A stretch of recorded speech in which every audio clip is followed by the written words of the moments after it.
Imagine giving your heart, body, and soul to bring life into the world, only to have it all ripped away. She was a mother without children, but her story's twist will leave you breathless. Don't blink. Hey folks, if you're hooked on stories that tug at your heartstrings and keep you on the edge of your seat, smash that subscribe button now and hit the bell icon for notifications. You won't want to miss what's coming next. Let's jump into this emotional roller coaster. In the bustling city of New Haven, Connecticut, where the skyline kissed the clouds and the streets hummed with the rhythm of everyday dreams, lived a woman named Elena Vasquez. At 38, Elena was an enigma wrapped in quiet grace. Her dark hair cascaded like midnight waves, her eyes held the depth of unspoken sorrows, and her smile could light up the dimmest room.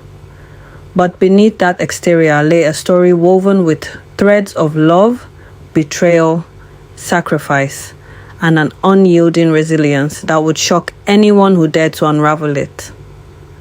Elena's journey began in her early 20s, fresh out of community college with a degree in nursing that promised stability but delivered little joy. She had grown up in a fractured home, her own mother abandoning her at age 5, leaving her with a father who drowned his grief in bottles. Family is what you make it, her father used to slur. But Elena yearned for more. She craved the warmth of motherhood, the pitter-patter of tiny feet, the unconditional love that she had been denied. Yet, fate had other plans. Doctors diagnosed her with a rare condition, polycystic ovary syndrome complicated by endometriosis, making natural conception nearly impossible. "You'll never carry your own," they said bluntly, shattering her dreams like fragile glass. Devastated, Elena threw herself into her work at the local hospital's maternity ward. There, amid the cries of newborns and the joyful tears of new parents, she found solace. She held babies, soothed mothers, and whispered encouragements that masked her own aching void. But one fateful night during a late shift, she met Dr. Marcus Hale, a charismatic obstetrician with piercing blue eyes and a reputation for charm. He was married, but his wife couldn't conceive after years of trying. Over coffee in the break room, he confided in Elena. "We need help," he said, his voice laced with desperation. "A surrogate, someone trustworthy." Elena's heart stirred. Here was a chance to experience motherhood, even if vicariously. After weeks of soul-searching, she agreed. The process was clinical at first. Fertility treatments, contracts, inseminations. But when the pregnancy test turned positive, emotion flooded her like a tidal wave. She felt the flutters, the kicks, the life growing within. For 9 months, she nurtured the child, singing lullabies to her belly, dreaming of the family she was helping create. But on delivery day, as the baby boy emerged crying into the world, Marcus's wife swooped in, tears of joy streaming. Elena caught a glimpse of the infant's tiny face before he was whisked away. "Thank you," Marcus whispered, slipping her a check. And just like that, they vanished from her life. No updates, no contact. The contract forbade it. Pain gripped Elena like a vice. She lay in the hospital bed, empty arms echoing her empty womb. Tears soaked her pillow as grief consumed her. "I gave them life, but they took a piece of me," she whispered to the sterile walls. Yet, in her sorrow, a spark ignited. If she couldn't have her own children, she could be a vessel for others. A mother in spirit, if not in name. Word spread through hushed hospital corridors. Soon another couple approached, the Thompsons, a wealthy pair from the suburbs. Infertility had strained their marriage to breaking point.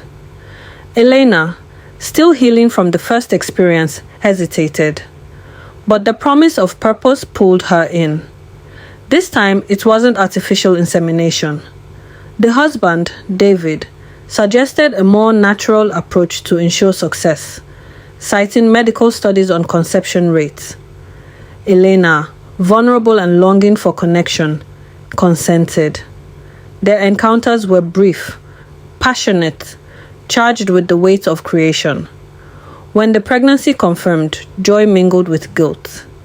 She carried twins, a boy and a girl, feeling their every move, bonding in ways she hadn't anticipated. Suspense built as the due date neared. David grew distant, his visits sporadic.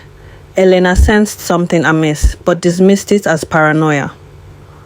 On a stormy night, labor came early. In the delivery room, amidst contractions and chaos, the twins arrived healthy. But as Elena reached out, exhausted and elated, David's wife snatched them away. "We've decided to relocate," David muttered, avoiding her eyes, "for a fresh start." They disappeared the next day, severing all ties. Elena's calls went unanswered. Their home was sold overnight. She was left with nothing but echoes of cries and a hollow ache. Emotions swelled, anger at the betrayal, sorrow for the lost bonds, confusion over her role. "Am I just a means to an end?" she questioned in her journal, pages stained with tears. But resilience pushed her forward. She sought therapy, joined support groups for surrogates, and vowed to be more cautious. Yet, the pull was too strong. Over the next decade, Elena became the mother of many. She slept with 5 more men, each a partner in desperate couples, bearing 7 children in total. There was Liam, a tech entrepreneur whose wife had suffered miscarriages. Victor, an artist yearning for legacy. Jamal, a professor fighting cultural pressures. Carlos, a businessman hiding his infertility. And finally, Ethan, a widower seeking to rebuild. Each pregnancy brought its own tapestry of emotions. With Liam, it was tender. Late night talks about dreams, his hand on her belly feeling the kicks. But when the baby girl was born, Liam's wife accused Elena of emotional attachment, and they fled to Europe, blocking her number. Suspense mounted with Victor. Rumors swirled that he was involved in shady art dealings. During delivery, Elena overheard whispers of death and escape. True to form, they vanished with the newborn son, leaving Elena paranoid, checking locks at night. Jamal's story twisted darker. Their intimacy sparked genuine affection, but his family disapproved of the arrangement. The child, a boy with Elena's eyes, was taken amid family drama. Jamal promised visits, but weeks turned to months. One day, Elena received a letter. "We're safe now. Don't look for us." Heartbreak deepened. Had they run from threats or from her? Carlos brought wealth and promises. He showered Elena with gifts during pregnancy, making her feel valued. But on birthday, as she held the daughter briefly, Carlos confessed, "My wife knows about us.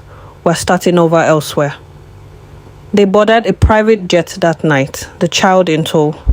Elena's world crumbled again, suspense peaking as she wondered if authorities were involved.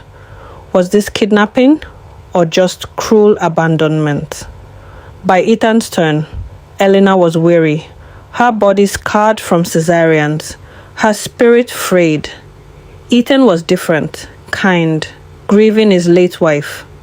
Their nights were filled with shared stories, laughter amid tears. The pregnancy with their son felt like fate, but as labor approached, Ethan grew anxious. "I can't do this alone," he admitted. Delivery was complication-free, but in the recovery room, Elena woke to an empty bassinet. A note. "I'm sorry. I panicked. Taking him to my family's farm upstate. Forgive me." Shock rippled through Elena. This time, she didn't grieve in silence. Rage fueled her. She hired a private investigator. What she uncovered would shatter illusions. The investigator revealed patterns. Marcus had divorced and remarried, raising his son in luxury. The Thompsons were in Canada, the twins thriving but unaware of Elena. Liam's family faced bankruptcy. using the child as collateral in deals. Victor was in hiding from creditors. Jamal's clan had arranged a proper marriage. Carlos's wife had forgiven him, but they relocated to avoid scandal. Ethan? He was found in a small town, struggling as a single dad. But the true shock? None of the children were biologically Elena's in the traditional sense. Wait, no. In her surrogacies, she had used donor eggs or the wives, but with the natural methods, doubts crept. DNA tests, secretly obtained through the PI, revealed a bombshell. In 4 cases, the children carried Elena's genes. The men had lied about using artificial means. Their intimacies had conceived naturally. She was their biological mother, yet legally bound by contracts that signed away rights. Emotions erupted, fury at the deceptions, joy at the connections, terror at the implications. Suspense climaxed as Elena confronted them one by one. Marcus denied it, but a paternity suit loomed. The Thompsons threatened lawsuits. Victor begged forgiveness. Jamal offered reconciliation. Carlos paid hush money. Ethan, tearful, invited her to meet their son. In the end, Elena chose healing. She founded a foundation for surrogate rights, advocating for transparency and support. She never bore another child, but through visits and relationships rebuilt, she became Aunt Elena to many. As she reflected on her life, a quote encapsulated her truth. She had no child but was a mother of many children, for true motherhood lies not in blood, but in the love given freely, even when taken away. Years later, Elena stood at a podium, sharing her story. I gave life, and though they ran, the bonds endure. Her voice cracked with emotion. The audience hushed in suspenseful silence. What happened next? She reunited with 3 children, forging families from fragments. The shock wasn't the betrayals, but the strength found in forgiveness. Loved this tale of betrayal, resilience, and shocking revelations. Give it a thumbs up, subscribe if you haven't already, and turn on notifications for more gripping stories. Drop a comment. What part of the video interested you the most? The emotional heartbreaks, the suspenseful twists, or the shocking ending? Can't wait to read your thoughts. Peace out until next time.